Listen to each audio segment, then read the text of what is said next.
Hello and welcome to Play Games with Us! Thieves Guild. Definitely Thieves Guild. Yep, Thieves Guild. Hello and welcome to the Thieves Guild podcast. This is the companion show to A History of the Forgotten Realms. I'm Nana. I'm Megan. And I'm Vincent. And today we're talking about the types of D&D players, K-pop demon hunters, and the other part of Oops All Mind Flayers that is the non-mind flayer freakiest creatures you don't want to meet. I'm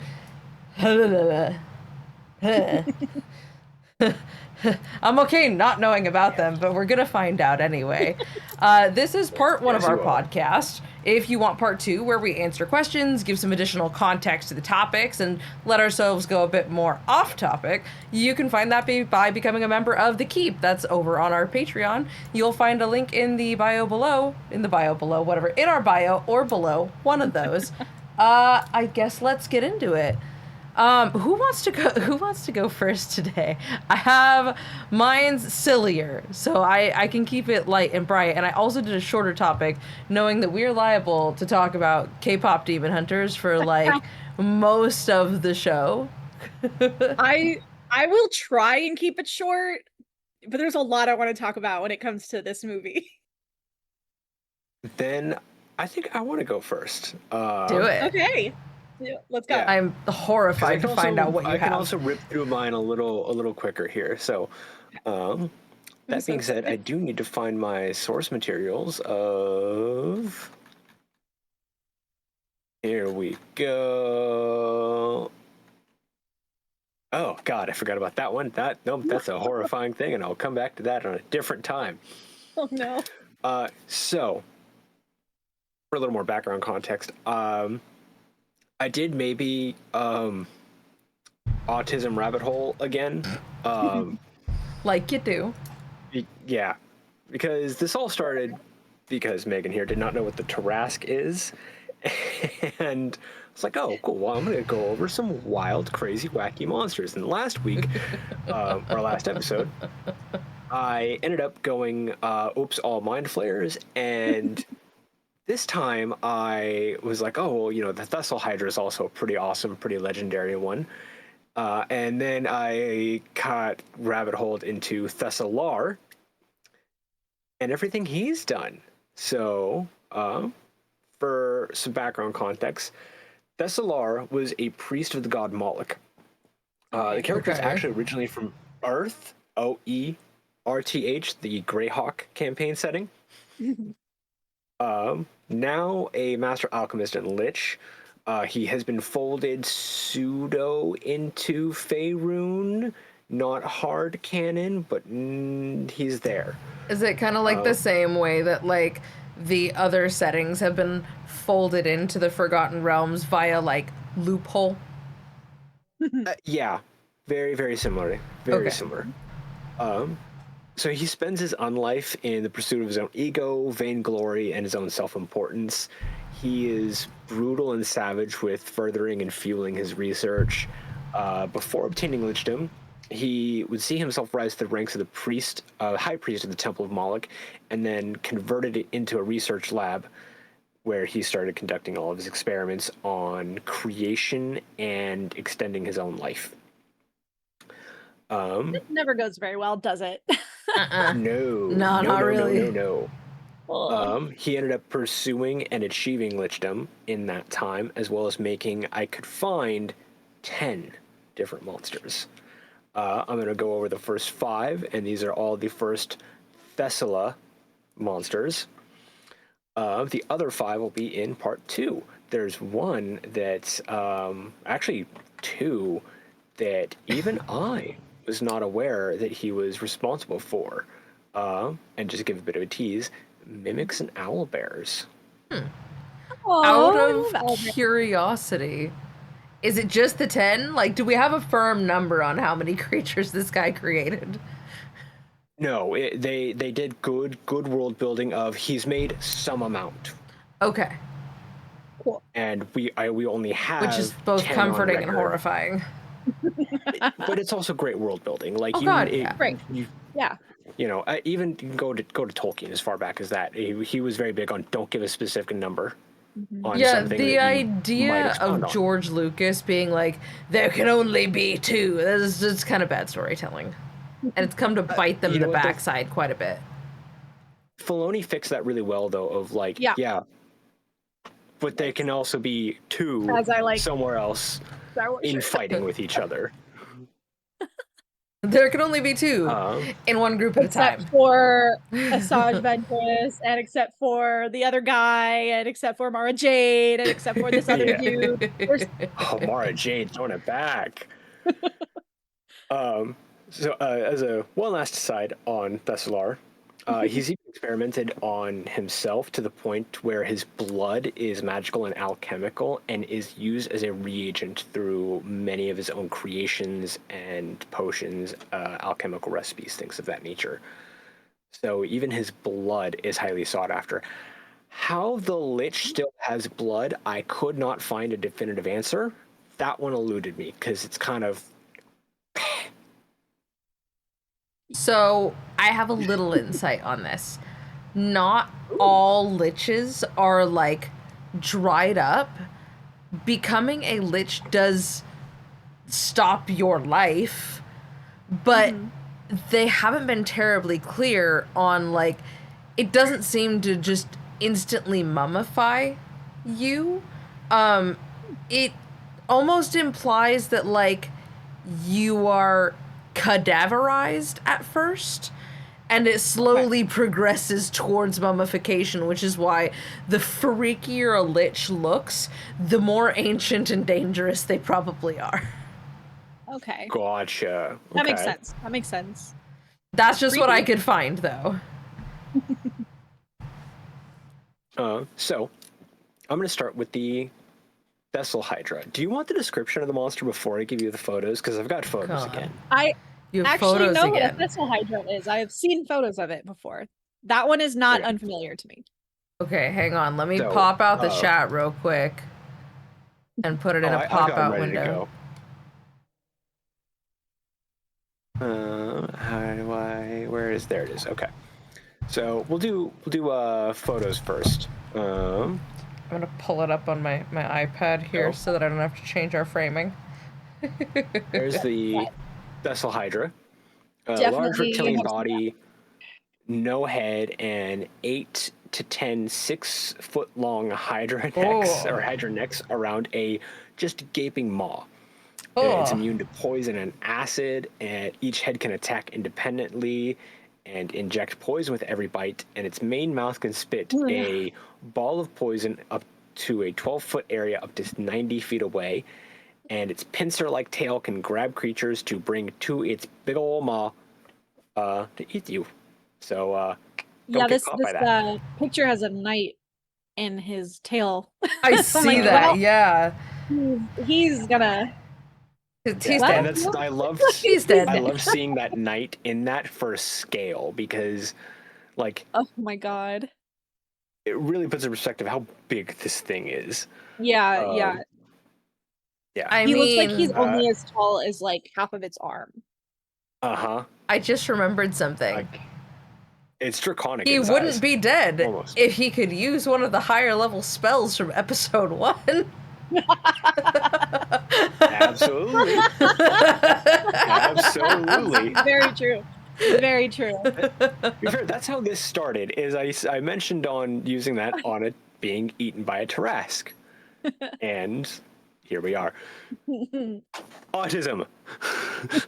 Ta-da! They're frequently found in swamps now, jungles, underground. They are just kind of out there doing their thing, reproducing on their own. That was horrifying to learn. Also, they're frequently found in Chult. There we go. The dinosaur continent? Sick. Yeah, that would totally Peninsula. fit in. Perfect. Next up is so these first 5 are so like creatively uncreative. So then we've got the Thessaltrees, which is very similar to Hydra, but now it has cockatrice heads that can petrify you. I was gonna say that poor petrified head at the bottom of the frame. Uh-huh. Are these all gonna have maws and claw tails. Probably. Ugh. Effectively, I feel like it's a yeah. I mean, this one, signature. instead of 4 limbs, like 4, like, you know, your typical, like, quadrupedal creature limbs, it's more like a wyvern of, like, a bipedal with 2 wings. So it gets a little different. It's a little... I've seen worse. Some of these though definitely feel like in making them he was just kind of like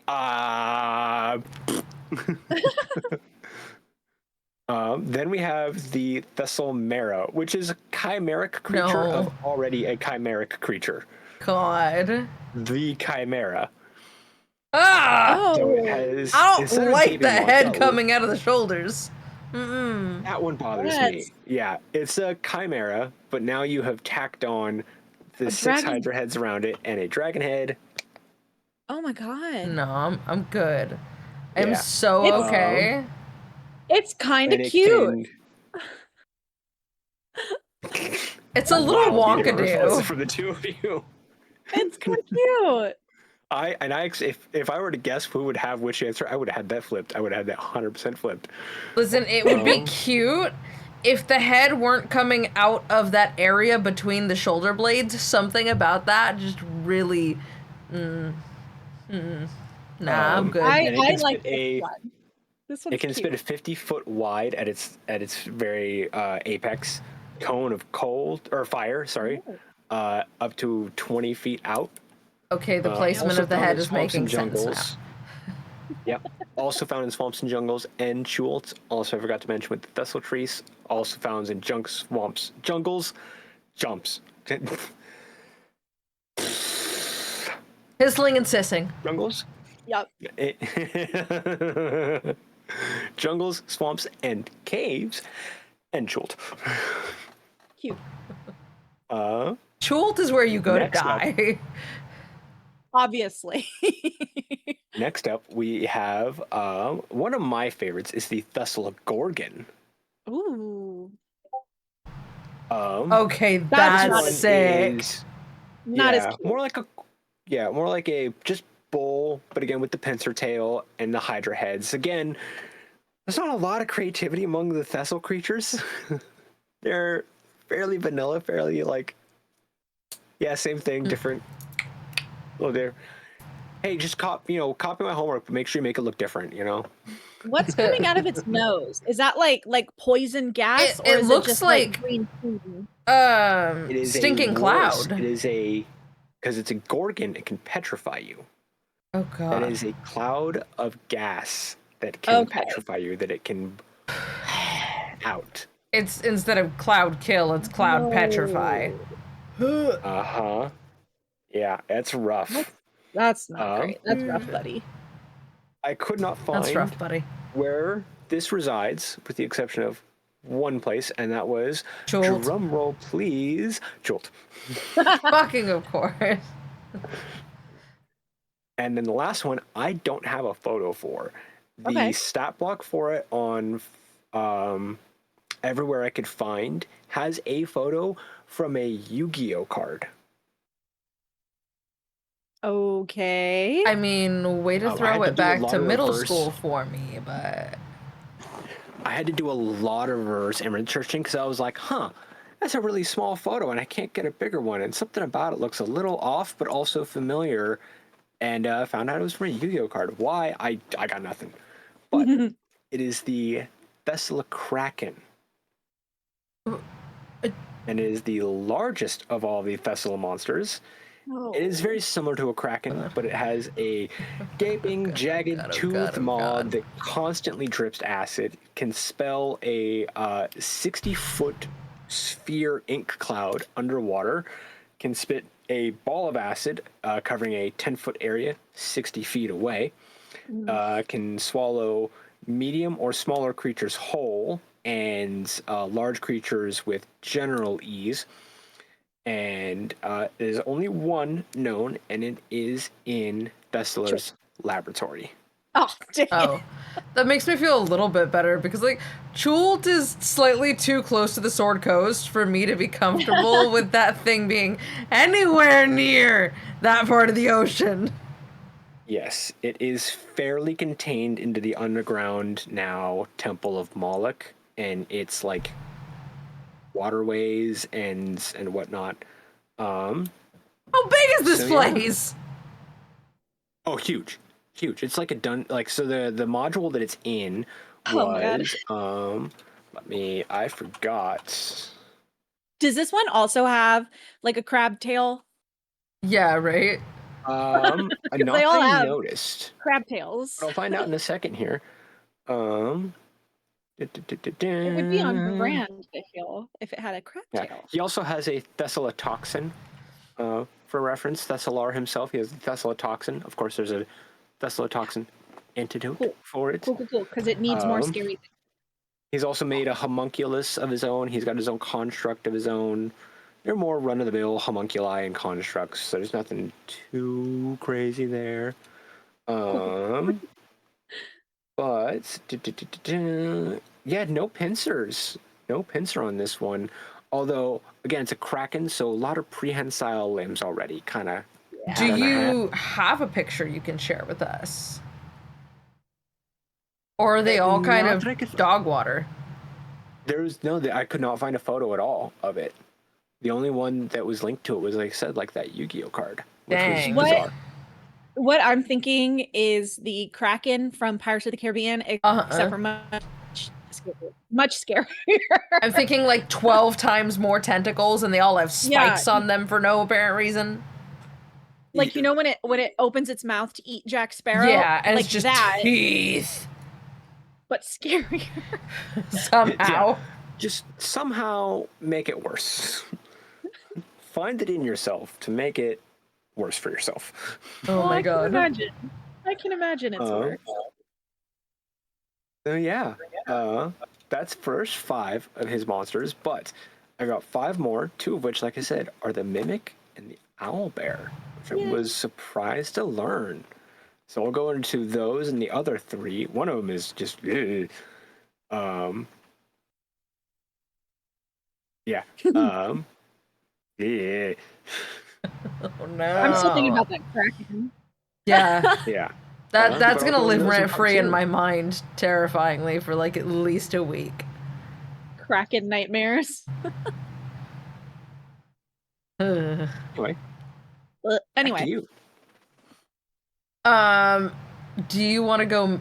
You've been the middle child so much. I feel like you should go last this time, just to avoid you being the middle child. I am canonically the middle child in my family, so it makes sense. But whatever you want. Nah, we'll let you have the majority of the show today, because we're zipping along. Okay. So for you guys, I have the types of D&D player and what I think are their pros and cons. And for the second half of the show, I've got the types of DMs. Ooh. Yeah. Okay, so I am gonna read you remember in episode 1, well, episode 2 technically, where Vincent didn't tell us what the spell was. They had like a description and they made us guess what it was. Right. I've done a little bit of that with the different types of players. Okay. My wonderful, amazing dipshittery format. Yes. Love it. All right. Every choice has a purpose, and that purpose is how much power can I possibly suck out of this game? This is the min-maxer. I think. Yep, that's what I was going to say. Otherwise known as the power gamer. Do we want to do it in the format of a game show that I cannot name, lest we get yellow checkmarked? But replying in the form of question. Sure. I don't think I've ever played with a min-maxer before. Yeah, from your descriptions of your previous party, I don't think you have yet. And Stu has not taken the power gamer stance yet. Oh, don't say yet. I did accidentally, and I straight up just accidentally. You did accidentally min-maxed, yeah. Because I was like, oh, okay, well, I like fighting with one-handed weapon, and so I'm going to take defensive duelist, and, I get a fighting style, so I'm going to, take this and this, and now my AC is 24. Oh, God. Actually, is it 24 last I checked? I think so. Sorry, now it's 27. Because then I also get more from my wolf form, and then my weapon gives me AC, and it's just stacked and stacked and stacked. We're like, oh, wow, okay. I'm hard to hit. Jesus. Yeah, the power gamer is kind of like a tank for the sole purpose of being a tank. Not because it's fun, not because they like the backstory, but because they'd rather be a glass cannon than miss their shot at living out their solo leveling fantasies. Like, it can get bad. Their pros are that you always have somebody at the table that shows you how far you can possibly take one given bit. Whether it's a class, a subclass, a race type, things like that. The cons, and this is just my opinion, are at what fucking cost, seriously. Like, it's cool, but you're making everyone else feel absolutely useless in combat for at least the first 10 levels. This cannot possibly be worth your friendship. I'm sorry, I did it on accident. I get that. All right. Not to be confused with the power gamer, whose goal is to rule warp until every morsel of power can be attained. This player lives to subjugate others, and by others, I mean every other person at the table. NPC? Oh, no. You mean my loyal vassal. Adventuring party? I'm the adventurer. They're just kind of here. Other players? Oh, you mean my series regulars, because clearly I am the main character and will come out the ruler of all at the end of this very well-designed quest meant specifically for me. I mean my character. I mean me. Yeah, I haven't played with a person like that either. Thank God. This is the, do you want to guess? One. We have had at least one, yeah. We've had one. I was going to say, what is power fantasy? Yes, this is the power fantasy. Yeah, well, I think you even said, like, power fantasy in the beginning, so I was like... No, I said not to be confused with the power gamer. Gotcha. I could only find one pro for this, and it's not even, like, a funny one. It's just, like, at least they're outing themselves as a walking red flag, because, like, somebody has to. The cons, and I'm quite proud of this one, frankly. I think this puts a fine point on the matter. All of it, seriously, all of it. It's all a con. Nobody actually benefits from this unless your player's doing it on purpose with the sole intent of becoming the final boss, which would honestly be pretty fucking based if players actually wanted this and DMs actually let them do this, but most of them don't. So historically, it's all a con, every single bit of it. I think if you like worked with your DM of like, no, I want to be the big bad. I want to be pulling strings and behind the scenes. I think that's cool. I think that would also work better if that character is much more laid back and tucked back instead of being front and center and everything. Because then it's all of a sudden like, and if you boy, oh boy, guess who went mad with power? Yeah. Whereas, like, if you and your DM work together, then, like, you look back, you're like, oh, we missed every red flag that was as big as a blanket. Oh, God. What is his name? Dustin Pointer? Where's Dustin Pointer when you need him? The dude with the really big flag. No, he's green flag guy now.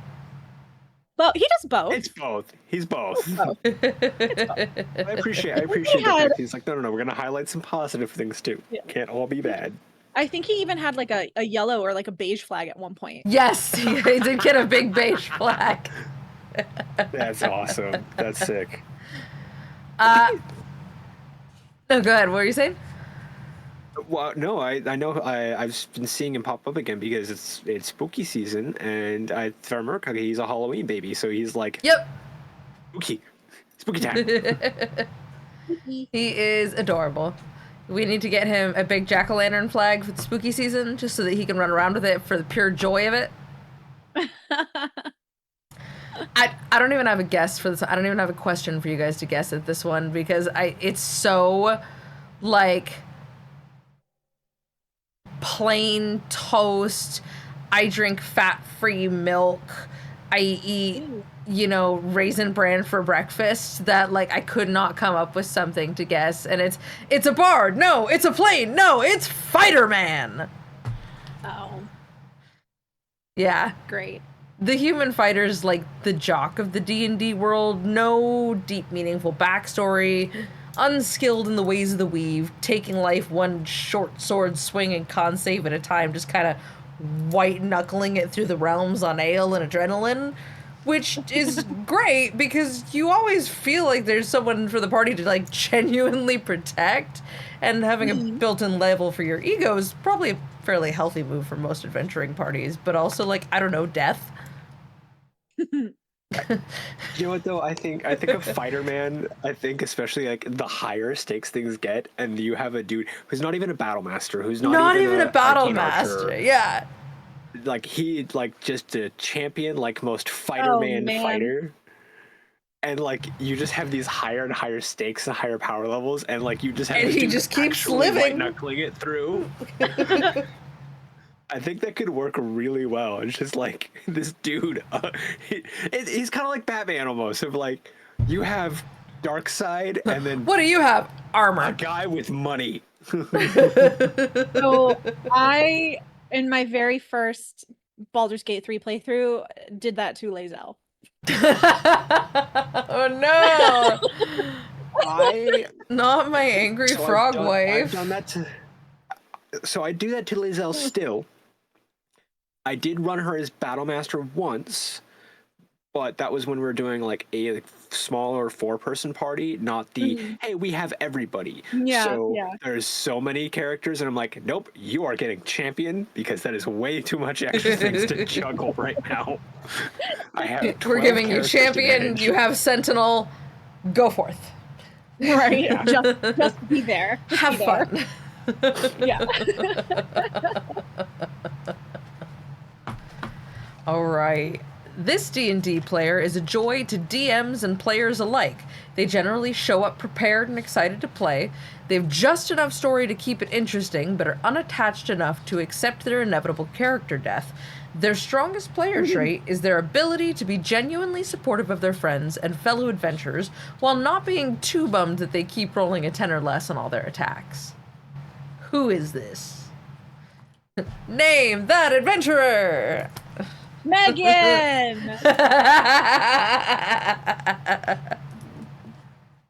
No, yours is coming up. You'll know yours when you hear it. I'm guessing like the storyteller? Yeah? No? The casual player. Oh, okay. The one that plays once a month and is just happy to be there. Like, the pros of this one are you're not going to have campaign hangover when this is all over because you're fairly uninvested.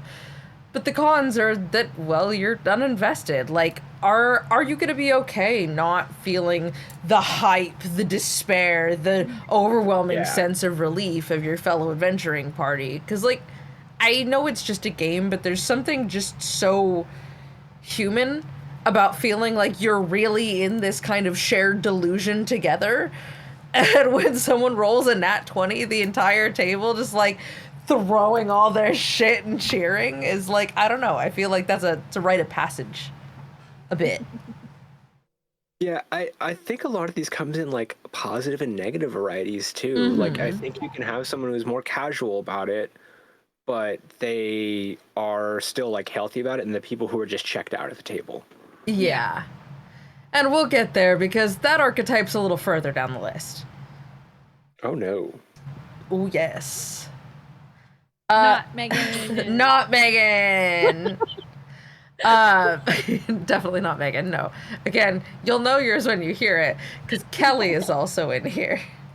Oh, fun. Do you know the most about Dungeons and Dragons of anyone in your friend group? Can you find your THACO without a TI-83? Do your sentences require more than one form of punctuation? Congratulations, you're this kind of adventurer. I'm feeling very attacked right now. It's not you. And it's not me either. I don't know, man. I don't know, man. It, Very attacky. it's not the rule follower. Mm-mm. Or rules lawyer. Yeah, rules lawyer? No. This is No. the Forever DM. Oh, okay. Yeah, my follow-up is hope you enjoy campaign prep and problem solving because that's what you'll be doing for the next 3 to 5 years before you finally crack and find a new hobby only to pick it all up and start over again in another decade. Because that's the thing about the Forever DM is it's like some of us choose it, and the pro is that you always have a DM, and the DM knows that they generally always know more than their players. But the con is that if your Forever DM is only doing it because you've obligated them to when all they really want to do is play, then you're not really going to have a Forever DM for very long because there's nobody else to pick up the books, and it can really, really be a glass cannon. And I see that a lot, and that sucks. It's just like people not respecting that your DM also wants to play too sometimes. Like, I do this because I want to tell a story and, like, see how many emotions I can pull out of the depths of my friends for their own benefit and suffering all at the same time. But, like, if I had to do this because I was the only one that knew how, I would be pretty sad about that. Right. I have an analogy for it that I cannot say on here, and I'm gonna save it for the part 2. Okay. Because it is not safe for work. It is not safe for YouTube. Oh, it is no. not kosher. Oh, no. Oh, no. You're welcome. So go find that. Over on our Patreon. Oh, wait, hang on. I have an ad for this. Hang on. Where is it? There we go. I have a little banner ad that I programmed into the scene so I can actually run that whenever we mention the Patreon. Aw, I love that. The next one I feel like should be pretty easy because there are only 2 phrases that you need to figure out what kind of player this is. Every party needs a pooper, that's why they invited you. And, actually... What is a rules lawyer? Correct. What is a rules lawyer? The rules lawyer is the pace killer of every table they have ever gamed at. Like, there is no rule of cool when your whole personality revolves around actuallying your so-called friends and then finding your DM's last nerve and setting it ablaze while you laugh maniacally in your righteous rightness. Like, there's only one pro to this, and it's that allegedly someone knows the rules. Mm-hmm. But the con for me, and I'm curious to hear your guys' take on it as well, is that I feel like when you focus more on the rules than the experience, everyone suffers, and eventually your friends are gonna start feeling like your rules lawyering might be personal and not just like a trait that you have that happens to suck. Right. I personally only know the basic rules, the rules that like matter, like how to roll and how to add up your rolls and how fighting works and how Where does perception works. live? Yeah, like I only know that, and anything else I'm just like, because I'm used to playing homebrew, so I'm like anything else is like it could be whatever it could be. So you wouldn't catch me rules lawyering anybody. Like that, and like knowing what's on your character sheet and what it can do and what that means when your DM asks for it, I think is enough for the player side. Oh, totally. Like like you should not be going, oh, and I'm not saying any of our group does this, but like someone shouldn't be sitting there like, I'm gonna cast Cold Cold. DM, what's that do? Like on the flip side of that, you should know that. No. But also, like, I do a bit of rules lawyering, but this is kind of like developed naturally, where like I've got a lot of the rules baked in here because the TISM thing. One of those. Whereas not as great with the storytelling and like good with the rules. So frequently it's just you until you're like, hey, you know what let's use a ruling. What is the normal ruling on that? Yeah. And that's when I'm like, okay, Or if like, we're wanting to use the my rules, brain is soup from this story bit, and I am crying because I just gave you a character that lost their child. What's this rule again? My brain can't brain. Yeah. yeah, Because it's like, in my opinion, if, say, like what you were saying, if you're going to cast a spell, you should know the rules behind it. That's why you write it down on your character Yes. sheet. That All or of my very spells least are on at the back of my yeah. sheet. Like, if I'm looking at my sheet, it's because I'm literally reading what the rules are. Like, I don't Yeah. have it stuck in my head. Yeah, So it's at the like, very least, have some way to pull it up yeah, within like 30 seconds at whether most. it's online or if you wrote it down, it's got to be something. Like, you need to be Yeah. aware of what you can do. Know the basics of what your stuff does. Yeah, you don't need to know anybody As a else's courtesy stuff. to the rest of the players at the table. I'm kind of a fan of the foil to that one, though, because while there is the rules lawyer, we have had at our table the absolute pleasure of having the rule exploiter. This is another one that I didn't have like a guess who this is. I just have a blurb because this person's experience at our table was so good that I will never forget it. And it's I mold earth the body. Storyteller? The rule exploiter. Oh, sorry. You already said that. The rule exploiter exists in their own personal kind of pocket dimension of whimsy. Their role at the table is to discover and exploit the loosest, most technical definition of the PHB possible for the sake of fun or function.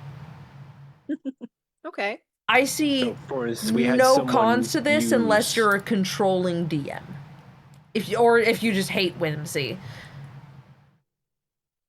So, like, as Nana was saying, our experience with this is mold earth lets you like shape earth and dirt, things like that, and it's written loosely, but it's written loosely enough that you can be creative with it. And we were being chased by a hunting party. We waited, ambushed them, killed them, but we needed to get rid of the bodies, and we had nowhere to put them. And he mold earthed them Into a wall. the dirt walls. Oh my god. I mold earth the body.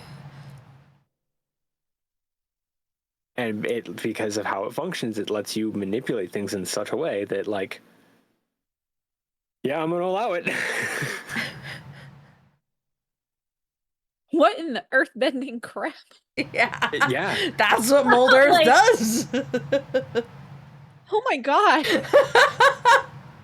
And this was not the first time either. There were other times it's like, yeah, DM, before you do that, I'm actually, since we're not in initiative right now, I'm gonna use my mold earth to open up a pit in the ground.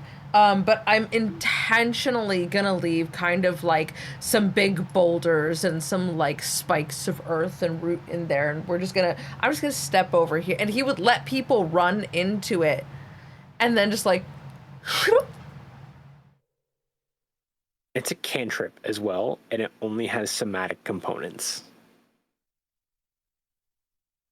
Oh my god.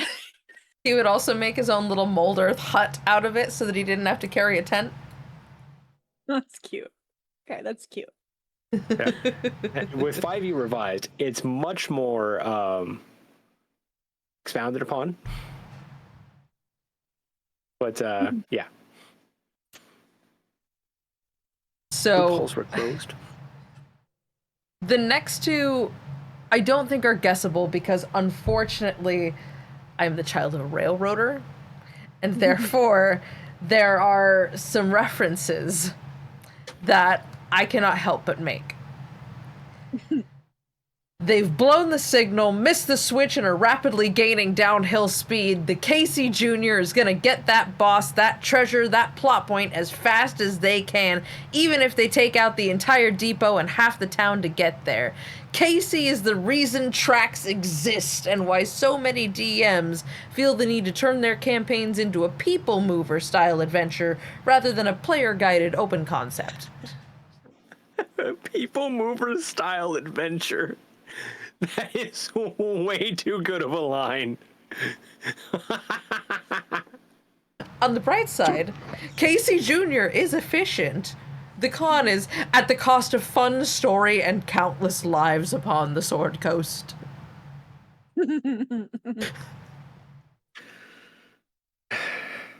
I don't know the name for that one.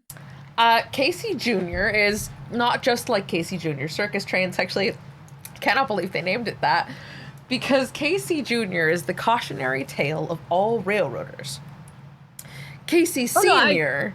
I was gonna say I know built... Casey Jr., but the name of the player, I don't. That's what I meant. I don't know the name of the player for that one. It's Casey Jr. Oh, it is? Yeah, they have. I thought you were talking about history. They kind of just like gave it its own name. There was no name for this before. People would call it the runaway train. As the child of a railroader, I felt the need to go, no, we're never letting Casey Jr. live this down. I know he's been dead for a couple centuries. He knows what he did. But to follow it up, there is, of course, the railroader. The necessary foil to the Casey Jr., the railroader or the conductor is the DM's right-hand man on the inside, making sure that even though you don't notice it, the freight's all there, the train is safe from danger, the signals are heated with care, and this campaign is coming in right on schedule with whistles blowing. The pros are that they can keep a Casey Jr. in line, because Casey Jr. is like the bane of my existence as far as players, because it takes everything everyone else at the table has worked on, backstory wise, powering up wise, skills that they've tried to hone, and just goes, no, I'm getting through here as fast as I can. I am running past it, and no, I'm blowing the whole place up. I don't care how big the room is. I said fireball. Did you hear me? Fireball. Whereas like the railroader can keep them in line, but I think the biggest con is that if the conductor has to spend all their time and energy reining in Casey Jr. and having to play inside baseball with the DM, their experience suffers a lot too. Okay. So it's good to have a conductor, in my opinion, but not if you have a Casey Jr. at the table. It's better to not have a Casey Jr. at your table. Well, and I think everyone like can be a bit of a Casey Jr. because like we can all like we're all, of course, we're all friends. We're all some kind of a neurospicy. We're gonna get distracted. Something's gonna make us think of something else, and then we're gonna make a joke, and then get tangented off, and to be chaos. So I think everyone can be that. It's just kind of learning to even rein yourself in at times, and like, hey, this is a serious story beat. We're not just at camp goofing off. Maybe I should lock in.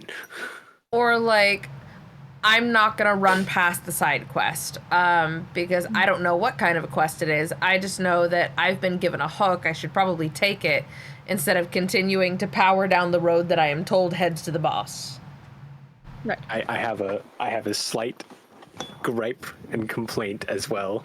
Oh, or Lord. Maybe you should follow the spooky voice down the hallway.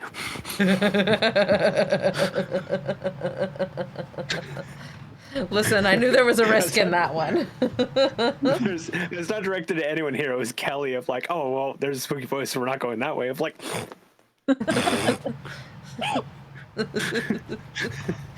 That actually, you timed that perfectly. Because I'm sure you can guess who our next adventurer is. This player, every story needs one. They're grounded in reality, making sure we don't get too far off. What? You're saying this is fantasy? Well, what am I supposed to do with the pencil pusher then? Like, I can't just ask them not to consider the real world implications of everything I've just said to them. Oh, I can't actually do that? And you're just a voice in my head, and I'm talking to myself, and this is getting really awkward. You think the bit is dead? Okay, it's the litigator. It's the overanalyzer. Yeah. I think that there are actually some pretty good benefits to having a litigator in your party. I feel like their overanalyzing nature can open up a lot of doors that neither the players or myself even really considered just by asking questions that nobody else is in their right mind going to ask. They're Right. also the most likely to team up with the rules exploiter to make some watertight, super logical bullshit rule bending fun. And be able to If it's not convince super me why I should logical- let it fly. If it's not Nice. super logical, it'll just be well argued. Where you're like, 100%, you've made it make sense. Unfortunately, I asked you to make it make sense, and then you did.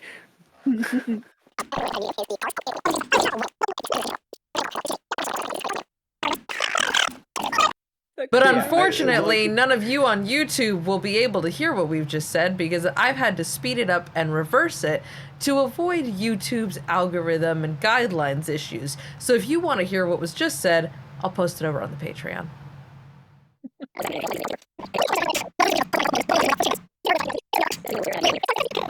Which is exactly the hardest part of having a litigator at your table, is going, I don't know, it's fantasy, and being like, just, here's the kind of bottom line of it. If your mind isn't open to all the bizarrely well thought out perspectives that the litigator can bring to the table, you can really easily slip into rules lawyering. So instead of being like, I don't know, because it's fantasy, it just is what it is, I go, no, you've got a point. I hate it, but you have a point.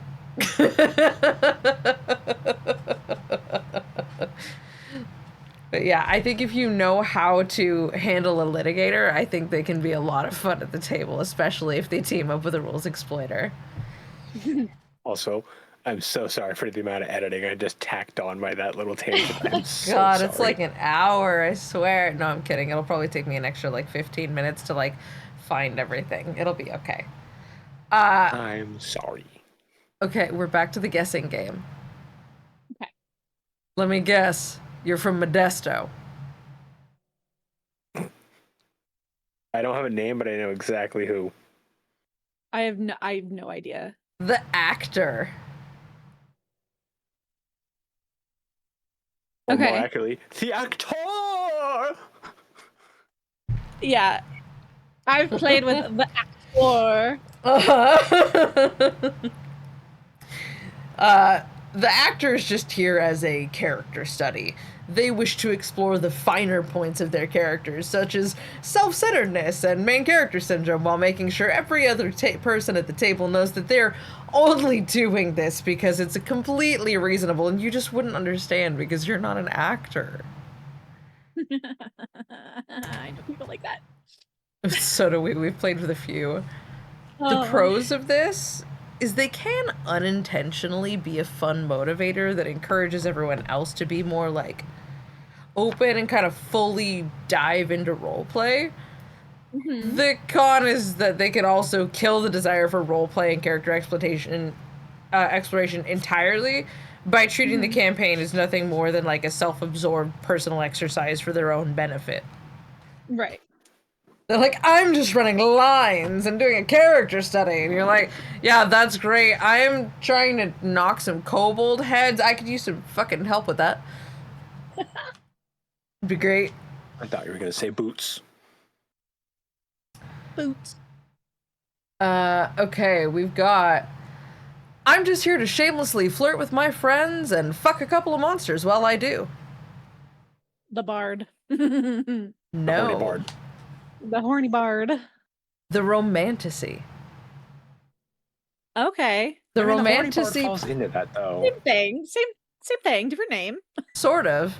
I have them both in here as two different ones for very Okay. big reasons.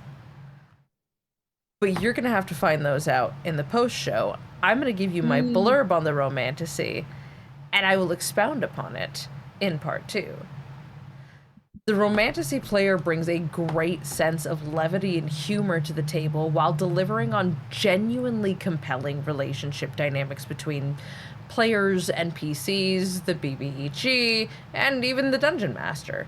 Though sometimes their voracious appetite will also consume the plot, making for a hard detour from the original point of the tale. But that is where Emphasis on you... hard. That was implied, yeah. You're welcome.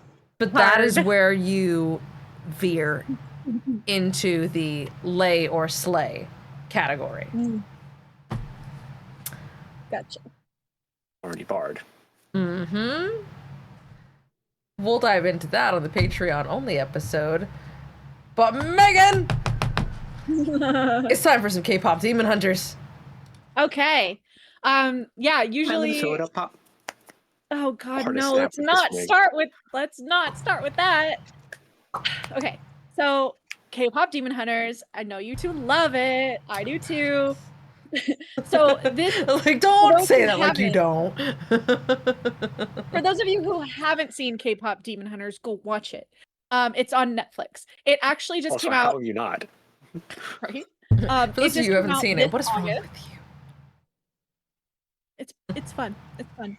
It is an animation film. It goes into themes such as like friendship, Korean mythology, as well as demonology and K-pop. I don't know anything about K-pop, so this will be fun to talk about. And it actually became the most watched Netflix title in the streaming's platform's history, like ever, which is It fantastic. also just went platinum yesterday with their soundtrack.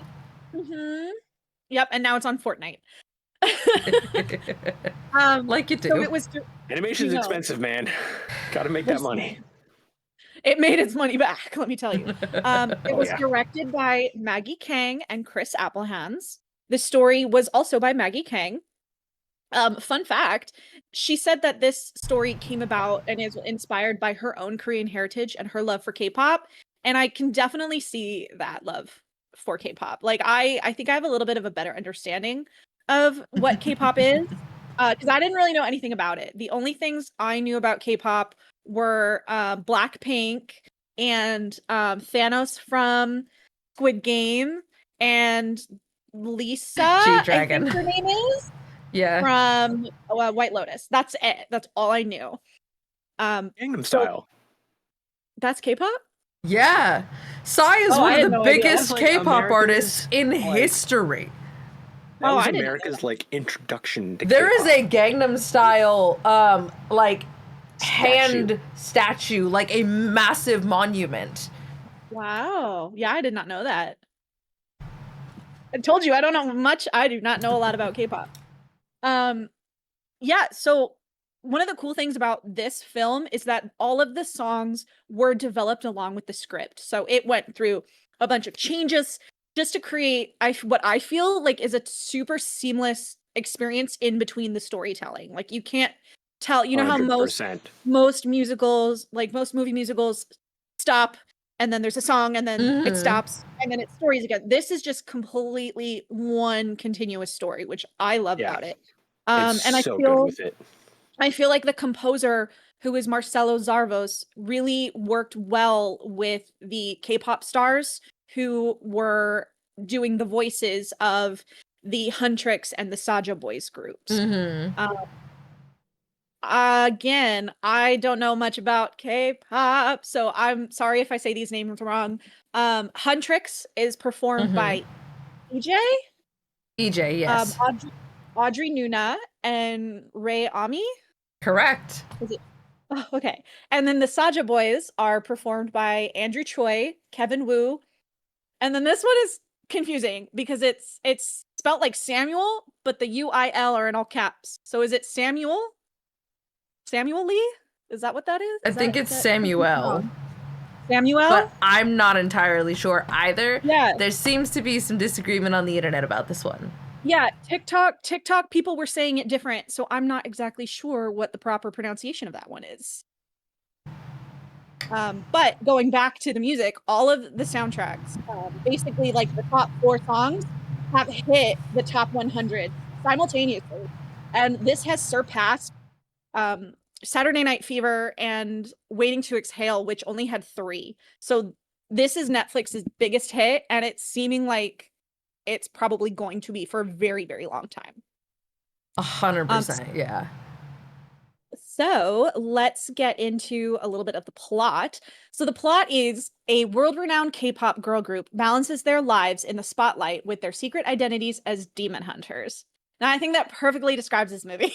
That's wildly underselling it. I know, but it's so good. So this K-pop girl group, Huntrix, who includes Rumi, Mira, and Zoe, they are starting off. They're going to do their last show before like a much needed break. They're best friends who are like, they're not like the uber popular, super cool girls. They're funny and they're crass, really crass, which I think is great. And they're silly and cool. And it's a long way off from the sexy stereotype you see a lot of these movies do. And it's just so sweet because it brings joy and community together, seeing like how close these girls are. I love the lore behind the hunters, which is like every generation, 3 female demon hunters have to protect humanity by using the power of their music to reinforce a magical barrier called the Han Moon against the Demon King. I would love it if they did like a show series going into the backgrounds of some more of these like previous girl groups. I think that would be super cool. That's been asked for a lot, yeah. Really? There's a short film coming up that appears to be about the making of, but Sony Entertainment did just announce that they greenlit 3 or 4 K-pop Demon Hunters projects that were not mainline titles. Oh my god, I love that. And I believe they confirmed that they are attempting to get 2 greenlit. Okay. But yeah, one of the biggest things people have been asking for is a Huntrix through the decades type of thing, like every girl group of hunters. I would love, so one of the girls, Rumi, her mother was a former demon hunter, and her father, and I don't know if this is a big spoiler, but because they talk about it in the movie, her father is a demon. I want to see how that came about. I want to see how that happened. I mean, I think we saw how that came about by watching this movie. No, like I want to know how they fell in love. I want to know like who he was and all that stuff. Absolutely. I honestly, when my first watch through, I was like, "Oh, Gene was her dad." Like, I was like so like 100% on that. But also the K-drama fan, fast. Was like, we're not gonna find out who her dad is. And, yeah, like that's not just a K-drama trope. That's like a drama trope. Yeah. You never know. You don't know who one of the parents is gonna be. Well, and very much like the movie is a love letter to K-pop and K-dramas in a really big way, in a really good way too. I definitely like so beautifully done. My first watch through though, like, because it's so breakneck paced, and I don't mean that in a bad way. I was just like not ready for that, and like, just how the story unfolds, I was like, "What the hell did I just watch?" It took... and then go ahead. Learning that like it was also not just K-pop but K-dramas. Like, oh, okay, it makes sense. That all clicked. I don't know why I didn't put that together. Right? I'm stupid. Let's watch it again. Well, yeah, that's what I was going to say. Like, it also took me a second watch because I, again, am not familiar with a lot of like Korean entertainment culture. So I also did not understand that until I did some research and I watched it a second time, and now I appreciate it even more. So it's not just that. Like, one thing that I love about this film is the animation style. I just think it's so different. It's almost reminiscent of the Into the Universe, the Spider-Mans, almost. That's because a lot of the same crew was working on it. Yeah. It's such like, the only way that I can describe it is a vibrant mix of CG animation and anime. Like it's colorful and bold, and you have the high glamour and the hyper realistic, but then you also have the cute little chibi styles of when the girls are like eating their food or talking about boys. Food scene's hilarious. Oh, that airplane scene is absolutely kills me like, every time. When they're noshing on their food, like just scarfing down the food, and the plane attendants are just staring at them like, oh god, like it's so funny. The actual demons are unnerved by these girls' eating habits. Yes. I find that just so fun. But so going back to the plot a little bit, so the demons are trying to find a way how to beat these demon hunters because they're so close to completing this Hanmoon. And one of the demons comes in and says, hey, basically like, we're going to create a boy group to compete with the girl group, and we're going to take all their fans. And I thought that was so good, was the idea of taking all of their fans away from them, which would destroy this ritual, because their fans is it's essentially gonna work. what is keeping this Hanmoon sealed. So that was so cool. Like, I loved everything about that. The Sajo boys are my favorite. So I'm going to need to send you some music because the Saja Boys are based on one of my favorite groups, 80s. Nice. Okay, cool. They are, even their hair and their fashion and the whole, like, this is K-pop for adults vibe is very much pulled from 80s. 80s did not have a cute little boy phase. Oh my goodness. The scene when Rumi, like, kind of like walks by them and all three of them are just like all of a sudden heart eyes is how I felt. I was like, damn, they're cute. But what I thought was really fascinating about this is, as I was digging deeper into it and going into the Korean mythology and demonology, is that their demon guises are supposed to be like these grim reaper type figures who escort the souls of dead into the afterlife.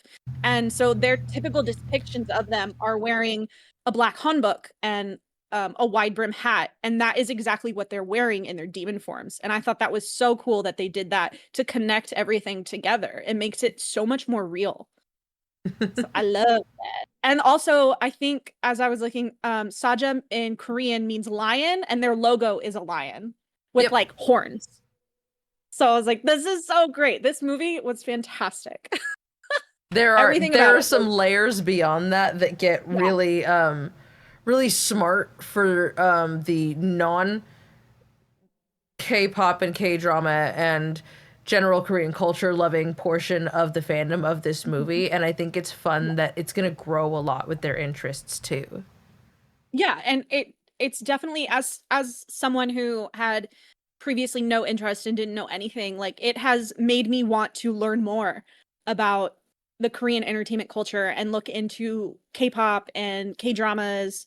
Some of the Korean game shows that I've seen are super unhinged, but like, they look so much fun. Play games with us is so accurate.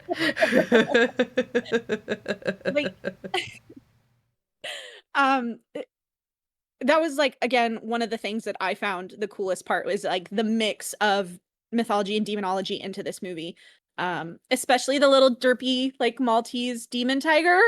So cute. You can get it on the Netflix shop as a stuffed animal. It is sold out. So yeah, it sold out immediately. Yeah, it sold out within like minutes. I'm so mad. There's a couple things on there that I really want to get, but honestly, the biggest one, because we've already talked about it this episode, obviously, I need the teddy bears and choo-choo trains pajama pants. Yeah, so cute. I love everything about that. The fact that when they're on stage, they're full glam, and then when they're not on stage, when they're outside in the like the real world, there's no makeup on them, was super cool to see as well. And I love that they did both a no makeup look as well as a completely barefaced. I think that is so important. Yeah, it is, because it to me, it's a distinction between who they are on stage and who they are off stage, which that is like you said, it's super important. This also movie is so like gut-wrenching. The twist, and because this movie is so new, I'm not gonna flat out say like what's going on. You can say what's going on. It's been out long enough. It's gonna be in the title. Okay, I guess. So Rumi is half demon, and she has the patterns of a demon on her skin that she never lets anyone see. The only person who knows is Celine, who is her mom's friend, a former demon hunter.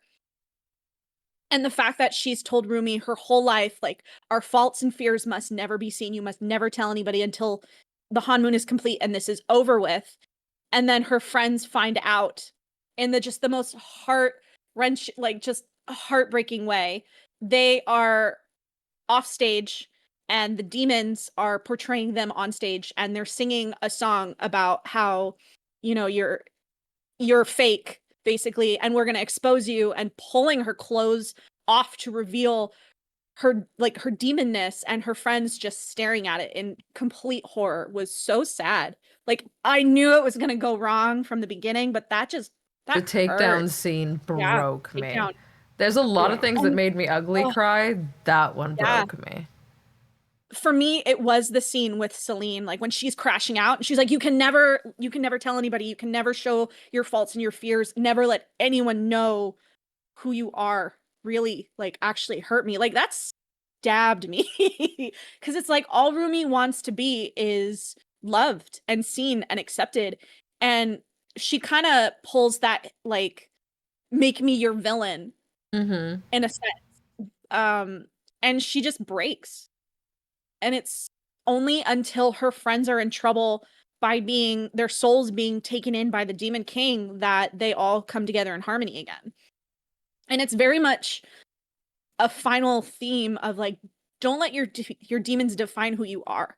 Like, they can take over your life and they can break you down, but you shouldn't let that happen. There's darkness and harmony, and we need to work with that darkness within us. You need to learn to grow and heal, and shame is a universal experience that everybody has felt. So if we let those we love in and help us, they can help carry the load, and that is essential to healing. And I think that was such a beautiful theme. Yeah. So as I start to tear up a little bit, like, it's not something I was expecting from an animated kids movie. It's okay. I'm gonna say really this. You're gonna want to back away from your headphones or your computer really quick, because I'm going to say this one final time on the internet. This is not a kids movie. Just because it's animated doesn't mean it's for children. Stop generalizing it as adults can't watch cartoons. That's not for you. That's for everyone else that's watching this, because a lot of people are like, wow, what a good kids movie. Like, well, yeah, because that's the thing. When I was doing my research, and then I was on Reddit looking through, like, the whole, like, connections between Korean mythology and demonology, a lot of people were saying kids movie, kids movie, kids movie, kids movie. But this is not something that like, this is not a kids movie. If you think about Disney and then this is not for children, but it is. Well, children should watch it. It's a good message, but it's not strictly for children. For children is what I'm getting at. Like, it's not strictly for children. Yeah, that's what I was gonna say. I'm gonna push back on that a bit. I think it's what a kids movie should be. I think it is what a kids movie always should be striving to be. Because I'm huge on that. All art has meaning. Yeah. Whether you intend to or not. A quick aside for yours, is that Transformers, the Transformers series is pro-American military industrial complex. Right, 80s. Yeah, it was supposed to be, or like even the Michael Bay films. Like, it was supposed to be just, big robots fighting, but how they went about it turned it into pro-American military industrial complex. Very much. That's called subtext. Subtext is there whether you mean it to or not. Actually had an argument with somebody about that who is in film, saying that that's not what subtext is, and it really irked me. Anyway, that's neither here nor there. But I think a good kids movie should be something that, like, your kid can enjoy.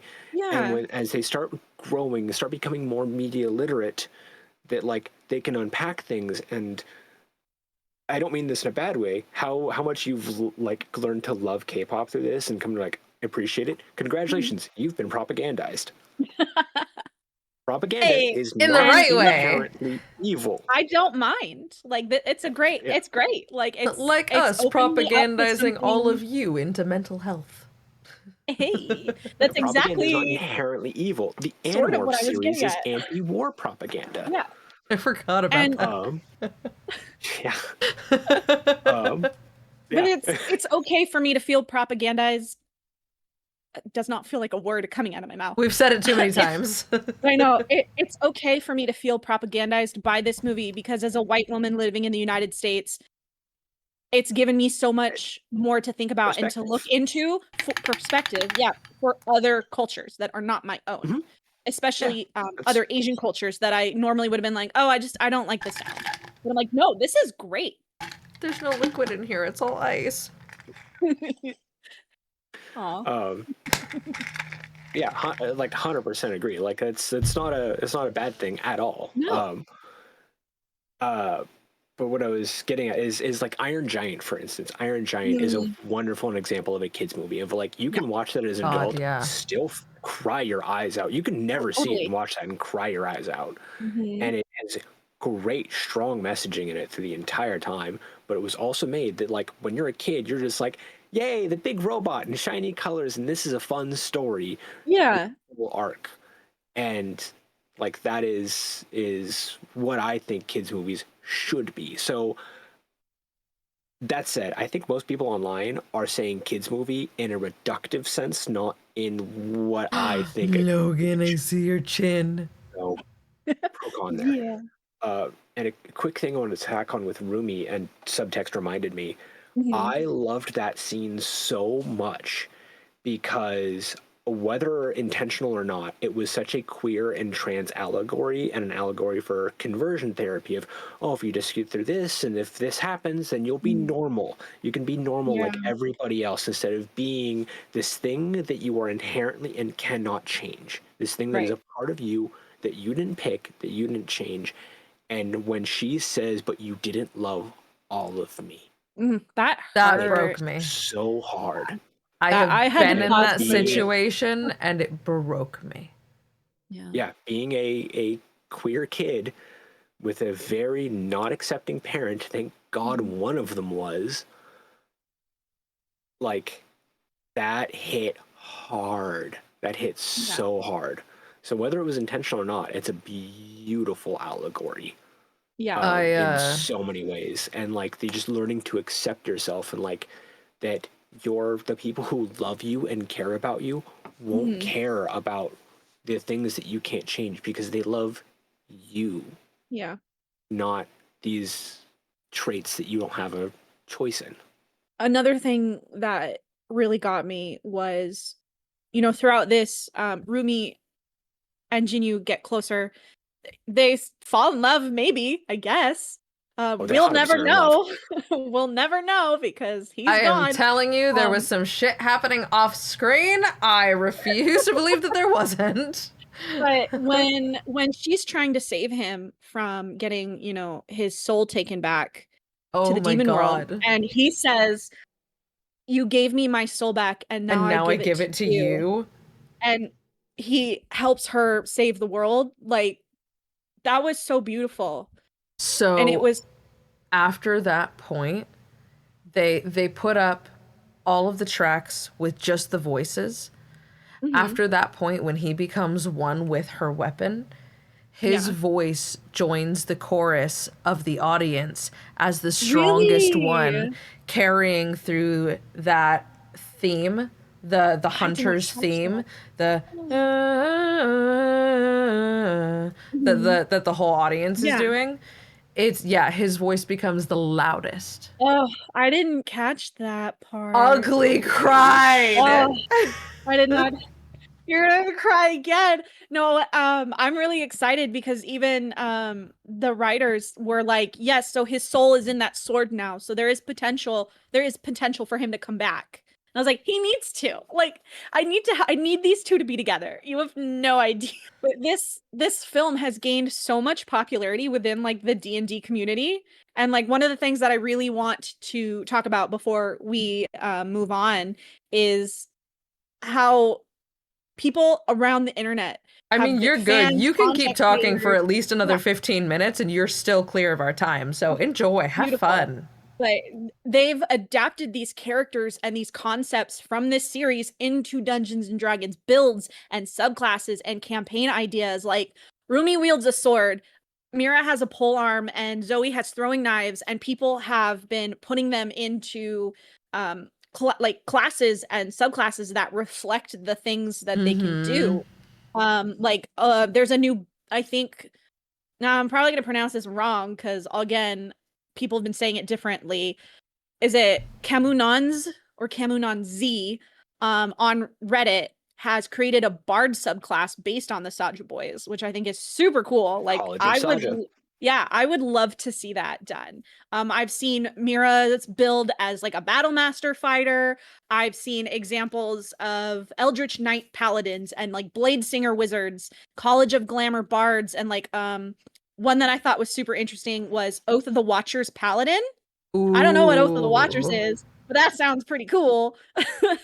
That would be because it's cool. like what got me was with the College of Glamour. It's like basically being an idol, you know, like they are in the show or the movie, like using your magical voices to charm people, like for example, to focus on the Han Moon. And Oath of the Watchers is protecting the world from extraplanar threats. So again, the demons. So it's so cool how people are taking this thing that is not something in my mind I would put together and creating D&D for it. Like that is so cool. And I do think that Oath of Redemption would actually work for Rumi, like after Free. Like I think that would really work. And like it feels better because those are both charisma based and she's probably got crazy high charisma. And really good probably performance checks. But I would 100%. I would 100%. love to see like on Twitch or YouTube anywhere like an entire campaign run of K-pop Demon Hunters. I think that would be the coolest thing ever. As someone who is mixed race and trying to do more to learn more about all the history that both sides of my relatives erased, I have some plans for Lunar New Year this year. Ooh, how fun. That's exciting. So, yeah. That's all I can say. It's all I will say. No, you're good. You're good. But yeah, just to wrap it up, like the themes of this film were probably the best. It's probably the best written film that I've seen all year. Like if it doesn't win the freaking Oscar for best animated movie, I will rage. Like if it doesn't win best original song, I will rage. Like 100%. it's gotta win stuff because this movie needs to be seen more. It's fantastic. Oh god, yeah. Also, as 100%. much as I want the song that wins it to be How It's Done or it's probably gonna be Golden. It's gonna be what's on the radio. It has to be. I think thematically it has to be Golden. There was a day like a month ago I heard it like 3 separate times on the radio on 3 different stations. So it's being played. Rhea Me was in H Mart the other day and she hopped on TikTok and she's like holding her phone over her shoulder and she's crying because there is a little boy holding his mom's hand like in the fruit section behind her and he's just like passively singing Golden and she's like, shut the fuck up, you guys! I can't! That's adorable. So sweet. Yeah. Oh, it really goes to show, you know, like when you put your whole heart and soul into something and you want to bring something to life, like it can really create something special and bring a lot of people together. And I feel like this is exactly what this has done. So 100%. I Yeah. I love it. That's K-pop Demon Hunters. Go watch it. If you haven't. And if you have, go watch it again. Yeah, just go watch it again. Everything about this movie, from the food, the representation of idol culture, again, as somebody that has been in that type of a situation, in that type of an industry, to just like the very unspoken about, not universal, not everyone goes through this, thank God, but a lot of people go through it, of, yeah, but you don't love all of me. You love what you thought I could be. You don't love all of me. You only love the version of me that exists in your ideal space in your mind, and I can't be that. It's so good. Gut wrenching. But my parting thoughts of the entire damn thing is also just how cute it is. Oh, And it's so cute. if I hear one more person on TikTok go, yeah, she's from somewhere called Burbank, USA, I will never stop laughing so hard that I cry at that. That slayed me when they were doing those intros. I was kind of like, was it that oh gosh, that Leonardo DiCaprio meme where he's like pointing at the TV, he was like, oh, I was like, I know what that is. I know that place. I know that place. Oh, I know that place. So, out of 10 dragons, what would you give K-pop Demon Hunters? 1,000,000 dragons. Like, I have to give it 10 dragons. Plus 10 dragons. All the dragons. Every dragon. Don't say 1,000,000. That's so many dragons to animate. That's so many That's dragons so many dragons to animate. Do you know how full the screen is of golden dragons right now? I'm gonna throw a Hanmoon on top of it. It's gonna be nuts. There's gonna be no room left for our faces. Is anyone still here? All the dragons. All the demons. And the Hanmoon. All together. All at once. Thank you very much. You just made so much work for me and I'm gonna do it. So sorry. Control Sorry. Z.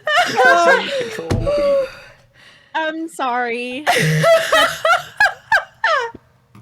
That's how much I love the movie. 10 out of 10. All the stars, all the dragons, all the demons, all the Hanmoon, all the demon hunters, everything. It's great. There was not one thing I did not like about this film. It's the perfect movie to me. So, and that's hard because I'm a hard critic, to be honest. I know you are. So, perfect film. Oh, I love that. That is worth all of the animation that I am doing. It's gonna be great. That being said, guys, I think it's time for part 2, which means YouTube, thank you so much for joining us today. If you want more of this episode, you can join us on Behind Closed Doors, where we're going to answer some weekly questions, expound on some of the topics, probably quote some more K-pop Demon Hunters, get way off topic about my favorite Korean foods and some K-pop bands, because that's going to be exceptional. You'll get access to behind-the-scenes videos, campaign, lore dumps, bonus episodes of the Thieves Guild, and more by signing up at the link in the description. Otherwise, you can find us on socials over at ATK of Opportunity. Catch back episodes of both this, the Thieves Guild, and our show, The History of the Forgotten Realms, here on YouTube, as well as audio-only episodes of our shows on Spotify and Apple Podcasts. But until then, we'll see you live Wednesdays at 7 p.m. Pacific for A History of the Forgotten Realms and Fridays at 10 for The Library, with more content coming soon on this and other channels. But until we meet again, no, we didn't. Say bye, guys. Bye, guys. Bye, adventurers. Oh, God!